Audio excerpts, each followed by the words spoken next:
और चलिए भोपाल आपको ले चलते हैं, जहां विधानसभा के सेंट्रल हॉल में पुष्पांजलि कार्यक्रम का आयोजन किया गया। सीएम डॉक्टर मोहन यादव को सुनिए। परंपरा के धनी मैं आज उनकी जयंती के अवसर पर मध्य प्रदेश सरकार की ओर से उनको स्मरण भी कर रहा हूँ और उनकी ये जयंती भी है।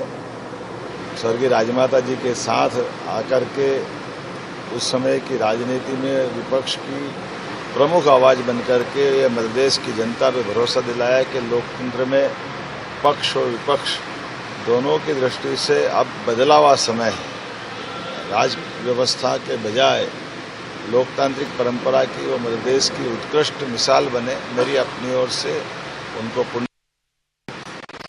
पुनः आज के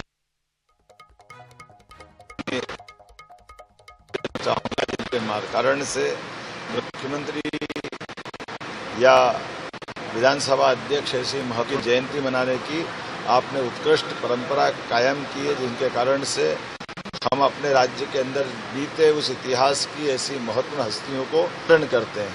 मैं बाबा महाकाल से करता हूं कि हमारे बीच में ऐसे उत्कृष्ट नेताओं को इस लोकतंत्र के लिए पुनः अपने आशीष देकर के भेजे, ताकि दुनिया का सबसे बड़ा लोकतंत्र अपनी गौरवशाली यात्रा से हस्तियों को हमारे बीच में पुनः लोकतंत्र की मजबूती के लिए मौका दे।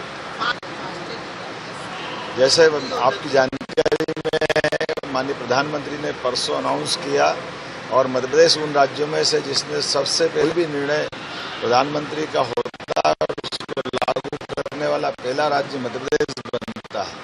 कल हमने अपने प्रकार के द्रुत गति से चलने वाले मुकदमों के निवारण की दृष्टि से 4 फास्ट ट्रैक कोर्ट की घोषणा की है। ऐसे तमाम प्रकार के अपराधी जो किसी भी प्रकार की कोई परीक्षा या परीक्षा से जुड़े हुए किसी भी घटनाक्रम में जिन पर मुकदमे बनते हैं, तो कम समय में फास्ट ट्रैक में उनका निराकरण होगा। मुझे इस बात का संतोष है कि कल ही हमने सुबह ऑर्डर निकाला और शाम को हमने इंदौर, जबलपुर चारों स्थानों पर 4 फास्ट ट्रैक कोर्ट की स्थापना कर दी। माननीय कार्यवाहक चीफ जस्टिस ने भी इससे संबंधित आदेश जारी कर दिए। ये हमारे माननीय प्रधानमंत्री जी की भावना भी है और हम सब सदैव अपने विद्यार्थियों के साथ हैं। विद्यार्थियों के लिए ही माननीय प्रधानमंत्री जी ने जैसे ही लगा तो उनने एग्ज़ाम भी निरस्त कराई, कठोर कार्रवाई भी की और लगातार कार्रवाई भी जारी है। हमारी पूरी सहानुभूति विद्यार्थियों के साथ है। नीट के मसले को लेकर के आगामी समय पर भी और अच्छी प्रकार से परीक्षा संपन्न हो।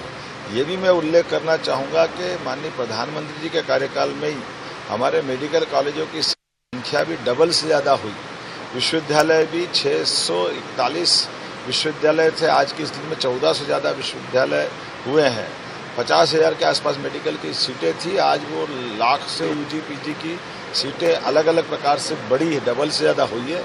हर प्रकार के विद्यार्थियों के लिए माननीय प्रधानमंत्री जी के मन में सकारात्मक भाव है और हम उम्मीद करेंगे प्रधानमंत्री जी और केंद्र सरकार जो करेगी बेहतर करेगी। सर, आपने भी एक बड़ी सौगात दी, अतिथि शिक्षकों को सौगात दी। सर, अतिथि शिक्षकों को एक बड़ी सौगात आपकी। हमारा प्रयास है, हम सभी प्रकार के शिक्षा से जुड़े हुए मसलों को संवेदनशील तरीके से लेते हैं, चाहे शिक्षक वर्ग का हो चाहे विद्यार्थी वर्ग का हो। उल्लेखनीय है कि शिक्षा नीति लागू करने वाला राज्य मध्य प्रदेश से 3 सरकारी विश्वविद्यालय प्रदेश ने अपने 2.5 साल के कार्यकाल में मौका दिया है। जितने मेडिकल कॉलेज कांग्रेस के 56 साल में खुले, उतने मेडिकल कॉलेज तो हमने अपने 2.5 साल के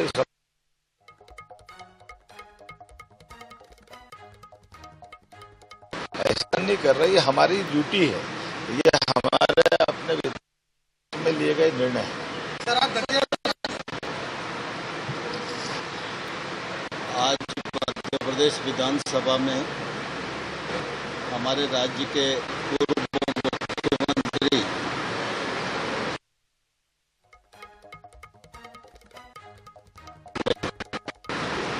मुझे कहते हुए प्रसन्नता है कि इस विधानसभा में ये परंपरा प्रारंभ हुई